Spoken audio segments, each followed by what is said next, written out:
ቼክ ማርክ አለኩ እርግጠኛ መሆን እንፈልጋለን። ቀጥሏል። ይሄ ምንም ንቅንቅ አይደለም። ለራሳችሁ ለአጋሮ ራሱ በእልክ በቁጭት አጋሮ ያለው ተወላጅ እንትና ብሔር ብሔረሰብ ብዙ ብለው ነው አውቀው በእልክ ለምን 2002 እሱ ከስራ በአጋሮ ምክንያት ከስራ የተባረረው ውስጣችን ውስጥ ይሄ ህዝብ ውስጥ ተሰራይቶ ነው ያለው። ህዝቡ በዛን ሰዓት ወጣችሁ አትቀበሉ ተብሎ የተከለከለ ህዝብ በና ሚኒስቴር ቆሎ ለዚህ በእልክ ያጥልክ አለ ውስጤ ማለት ህዝቡ ውስጥ ማለት በቁጭት ነው የሚሰራው።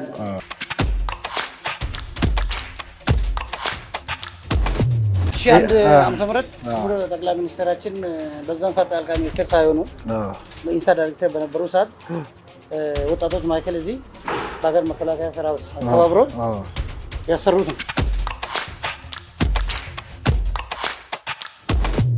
እነሱ ምርጫ ሲመጣ ምርጫ ምረጡ አይልም።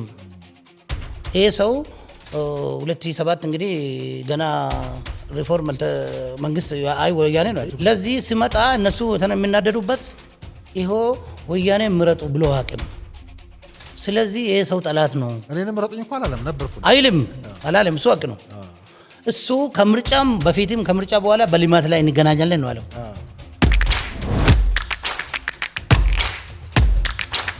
ግን መሪ ወይ ደግሞ የመሪውን ማንነት ማወቅ ከፈለክ የተወለደበትን ቦታ አካባቢውን ማንነቱን መርምር ይባላል። ስለዚህ ስነ ልቦናውን ከማየት ባሻገር ለአካባቢው ምን ሰራ የሚለው መጠየቅ በጣም ተገቢ ነው። አጋሩ ወይ ጂማ